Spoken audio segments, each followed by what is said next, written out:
about Islamic politics in Pakistan. Is there a serious Shiite-Sunni division that is a threat to the country's stability?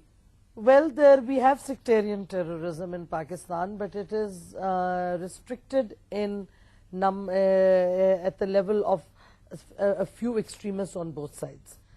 Ordinary Pakistanis are not subject to Shia-Sunni divides. Shias marry Sunnis. There are families in which you have Shias and Sunnis. So there's no division in the mainstream of civil society.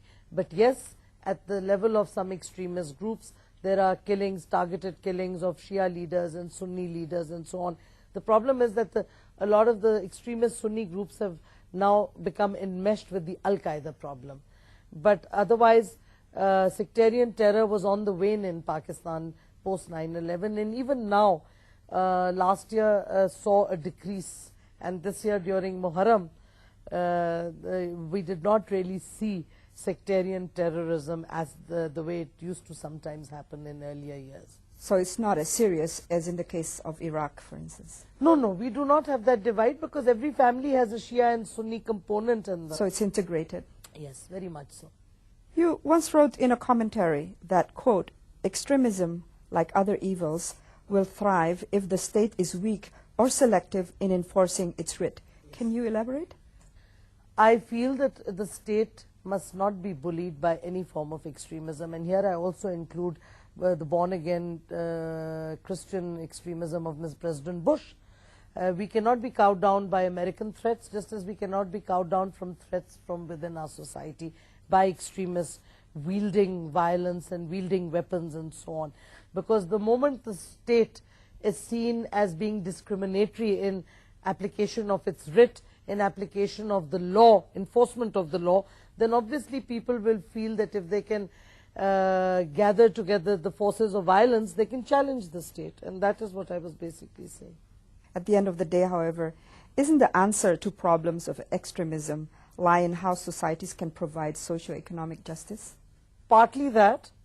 I think definitely if you are able to make the average citizen have a greater stake in the system, if he feels that he can get justice, if he perceives that all legal venues to redress are not closed, if he feels he has access to bettering his life, obviously then he or she is not going to join the extremists. So to that extent, yes, I think that is important.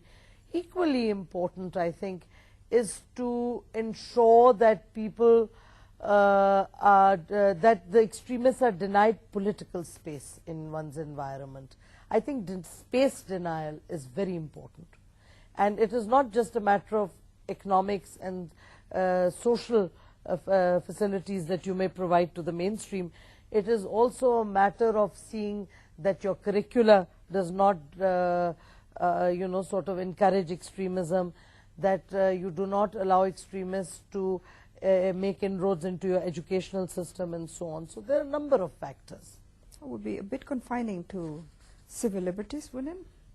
Not really, because if you have a law of the land which discourages violence, which does not allow private groups to have militant armies or to have groups that are armed, de-weaponization, these are all laws that exist. They need to be enforced, and if you enforce them, then basically what you're saying is that, like in any society, educational institutions are monitored and regulated. I mean, nobody can just decide one fine day, okay, I'm setting up a school, I'm going to train people in the martial arts. You have to, there's a way of doing it. You register yourself and you abide by the laws governing education in your society. So I don't think it's restrictive of freedoms. I think these sort of regulatory bodies and regulations allow all citizens to have greater liberties so that nobody is under threat from violent segments of society. President Musharraf has been active in initiating a move to seek a resolution on the Palestine issue, seen by many to be the root cause of problems and conflicts between Muslims and the Western world. What are the prospects? I think it's not President Musharraf purely on its own. I think what he may be able to do is to shake the Muslim world out of its complacency, that for God's sakes, And it's not just the Palestinian issue anymore, because the Palestinian issue has become embedded in the Iraq conflict, in the US-Iran standoff. So what President Musharraf, I think, wants to do is to tell these other Arab countries and the other Muslim countries that you can't remain indifferent. And I think we were seeing that it's not just President Musharraf, though he is being very proactive, but there are other Muslim countries also. Saudi Arabia, I mean, you wouldn't have imagined that Saudi Arabia would take a risk, because it is a risk for its image, to try and bring the two factions of the Palestinians together, but they did. And they could have been rebuffed, but instead they have proven to be successful so far. The two factions came to Mecca, they decided to make a compromise, and from what I'm reading in the press now, the Hamas government is going to resign, and then the National Unity government is going to be created. Now, this was a risk that the Saudis took, to play this sort of role where they may not have succeeded, and that would have been damaging to their image. And I think it's time for all these, especially the non-Arab Muslim world, not just Pakistan.